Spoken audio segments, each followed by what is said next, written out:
But we are playing Game 3 of the NBA Finals tonight.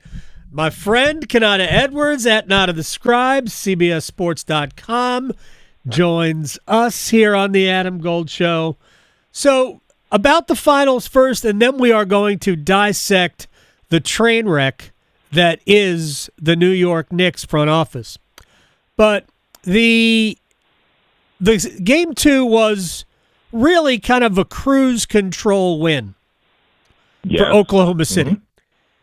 How much of that is what we're likely to see going forward, and how much of that is Indiana did what Indiana needed to do, which was win Game 1 in very Pacer-ish fashion, and now they can come home and take control of this series?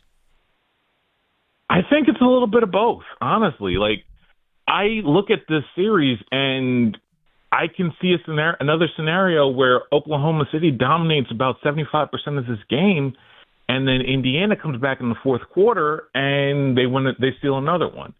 The issue with, and this is the thing that I do worry about with Indiana, is that they've been wearing these teams down with all this pace and all this offensive pressure.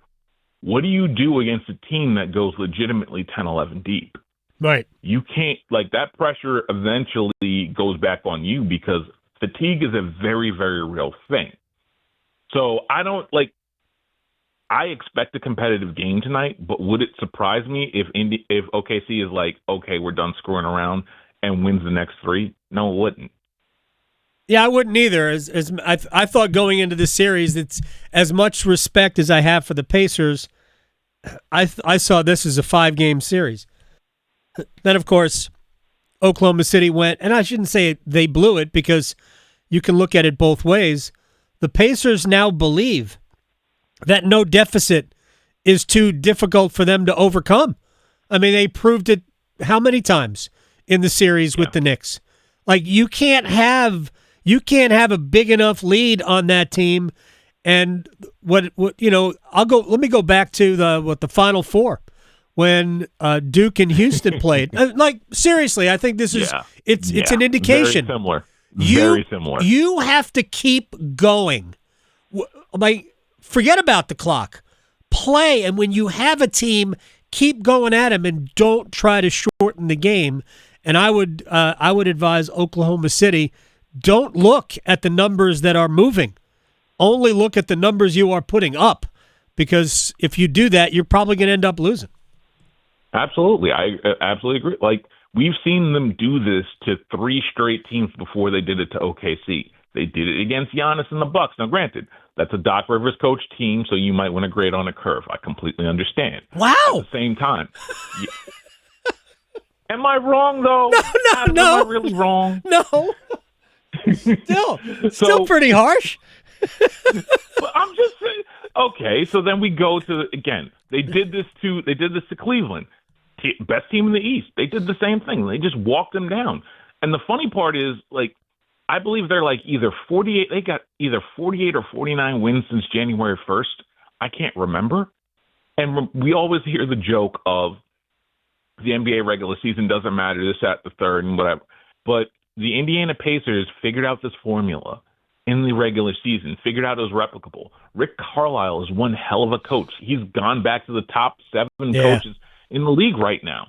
Like, this team is dangerous, and, like, I do think, like, there is another Rick Carlisle adjustment. There's at least 1 or 2 that I believe that there's at least 1 or 2 more adjustments where they're absolutely going to surprise them. And in between that and then the crowd, because Indiana hasn't seen a finals game in quite literally 25 years, like, this is going to be an electric environment. And would not surprise me if the Pacers come out like gangbusters, get themselves a laugher, and then now we have the first real test for the Oklahoma City Thunder for Game 4. I expect the Pacers to come out fast. I expect them to have a lead maybe at the end of the first quarter, but I think Oklahoma City reels them in. And I think we know that we could tell the Thunder are a better team, but I think the Pacers, whatever I'm trying to say here, I think are playing with a belief that they just know that they're going to win. And I think those two competing factors for my money are really where this series is going to be decided. And again, I would say to Oklahoma City, don't worry about how much time is left. If you just keep playing, I think you'll be okay. Who's got the better number 2 player in this series? Is it Williams? Is it Williams for OKC? Oh, yeah. Or is it Siakam?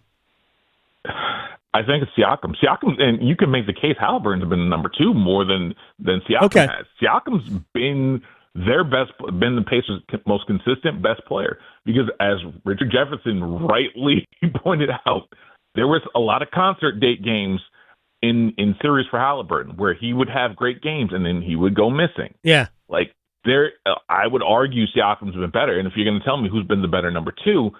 I would say it's still Indiana, but the problem is it's 3, 4, 5, 6, 7 for OKC, where Indiana depends on what you're going to get from Miles Turner. Turner's been able to be played off the floor a little bit. I mean, Chet Holmgren has had his moments. He's not ready yet, but I would argue it's not necessarily about who's number 2, who's been the best number 2, but I'd tell you it's probably been about who's been number 3 better, number 4, number 5, number 6. And if you're not going to get anything out of Nesmith and Nembhard, like you said before, this is probably going to end up being a short series. Nesmith made every three-pointer against the Knicks in Game 1. He literally could have gone to half court, turned his back to the rim, and kicked it over his head, and it would have gone in the fourth quarter. Yes. Where's that guy? Where has that guy gone? Well, remember, this is the same. Go ask Oklahoma City about P.J. Washington last year and how he hit quite literally every 3 on the way. These things happen. They show up and they're Cinderella for a round, and then you know what happens? The chariot turns into a pumpkin the next round. It's the same thing that's probably happened for Aaron Nesmith right now. All right, I'm going to get to the Hornets, by the way, with you, Konata Edwards, in just a couple of minutes at Not of the Scribe on Twitter. But let me go to the Knicks. This is you mean Jim Dolan going Jim Dolan? From where I sit, I'm no Tom Thibodeau fan, but Thibodeau engineered a complete turnaround of the Knicks from soft, weak-minded, blah blah blah to super tough. Get into the playoffs, fight you to the end, and maybe not having good enough talent to really get all the way there. He did a great job with that team. Now, I am all about moving on from Tom Thibodeau. But if you're moving on from Thibodeau, don't you have to know you've got somebody in your back pocket that might be an upgrade and not be turned down by every team in the league when you want to talk to their coach? See, that's the funny part. That's how you know this is a Jim Dolanite endeavor. This is exactly how you knew. This is exactly how you know this is a Jim Dolan endeavor.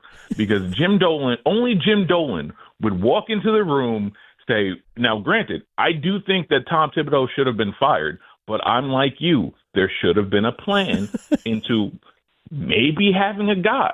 Now granted, am I one of those that believe Mike Malone is the same thing as Tibbs? Yes.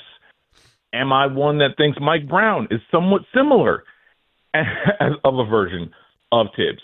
Yes. Those are probably your 2 best options.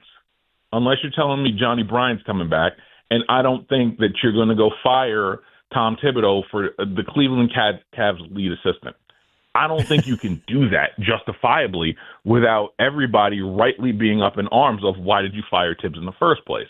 But again, as I've said before, this was clearly a Jim Dolan endeavor.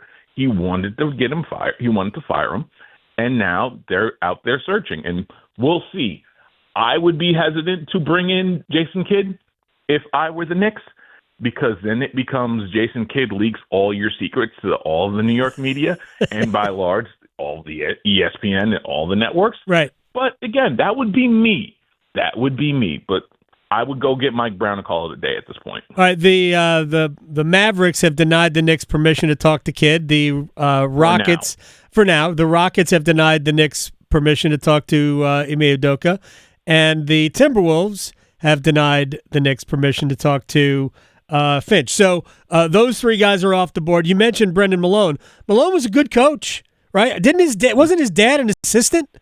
Yeah, no, Mike Malone. Yeah, Brendan Malone is Mike Malone's father. Yep, the late Brett. Yeah, very, very good coach. Yeah, and the big thing, and the thing about Mike Malone is that the same thing that got him fired in Denver was the same thing that got Tibbs fired in New York. You didn't trust your bench. You didn't trust the young guys.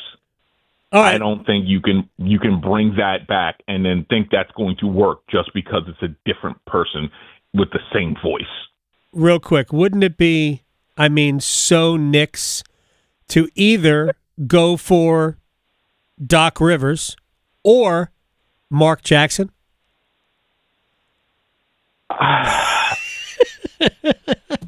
You don't have to answer that.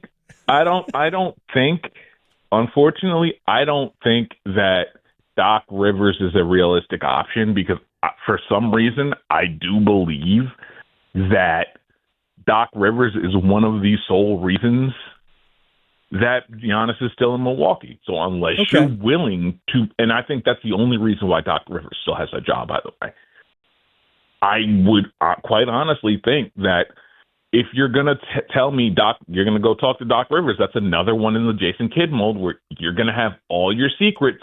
Everybody that Doc is mad at, you're going to find out in the media before you find out from him. So I don't think that's a great idea. And Mark Jackson, I hate to put it like this, but if you were responsible for activating all these guys, meanwhile, while ignoring Draymond Green and putting him on the bench regardless of no matter what, but if you were responsible for activating the greatest shooting backcourt of all time, wouldn't you think you'd have gotten a shot before now? He wasn't a great coach. He wasn't. The thing is, it wasn't that he wasn't just a great coach. It ended up becoming, okay, I'm going to be an actively bad coach on top of the fact that I'm not going to accept any of the improvements that happen, that are going to happen, that ownership is trying to give me, and then yet, I'm going to publicly complain about it on the back end. There's a reason why Mark Jackson has not gotten another offer, and I want people to really start thinking through that. I just think it would be great to hear hand down, man down, or mama, no. There goes that man again from the NBA sidelines. All right, final thing. We've got about like a minute left for my friend Konata Edwards, not to describe. Make the case for Con Knipple with the Hornets with the 4th pick in the draft. He's the safest pick in the draft. The thing is, if you're talking about the history of the number 4 pick and how often it may bust out or you may not get what you expect, Con Knipple is the closest thing to Christmas socks when you're from your grandmother when you're 18. Well, not even 18, when you're 14. Yes, it's underwhelming, but you end up needing those things. Love socks. So, yeah, Christmas socks. That's the way. Again, socks for Christmas. Again, from your grandmother when you're 14. That's the best way to describe them. It's underwhelming, but you know that it'll serve a purpose. Man, the guy can shoot. If you can shoot, you're going to play in the league for a long time. But he's more than that, man. He's such a smart player. He is a playmaker. To me, he is and I'm not saying he's on them, Luke Kennard on steroids. He is a playmaker who can shoot the ball. Oh, yeah. No, he's definitely better than Kennard. But the question I have, and I know you saw this game and I did, the time in the ACC tournament where North Carolina came storming back, that guy was on a milk carton. He effectively disappeared. Yeah, I don't think that was on him, though. It wasn't on him, but he didn't necessarily do anything to contribute. And then on top of that, the Houston game where he effectively was on a milk carton for that game. Yeah. The moments where he tends to disappear, I do have some kind of questions about those. I think you can run everything through him, and I think that, to me, that was John Shire's biggest mistake, was not, honestly, using Kennard as an option/decoy for Cooper Flagg in that game against Houston. They really tried to run everything through Flagg, and he wasn't having a great night. I have total faith in Luke Kennard's. Even though he's not a super athlete, I think he's a dynamite player. You are both a super athlete and a dynamite player. Konata Edwards, at Not of the Scribe on Twitter. My man, I'll talk to you soon. Thank you. Absolutely.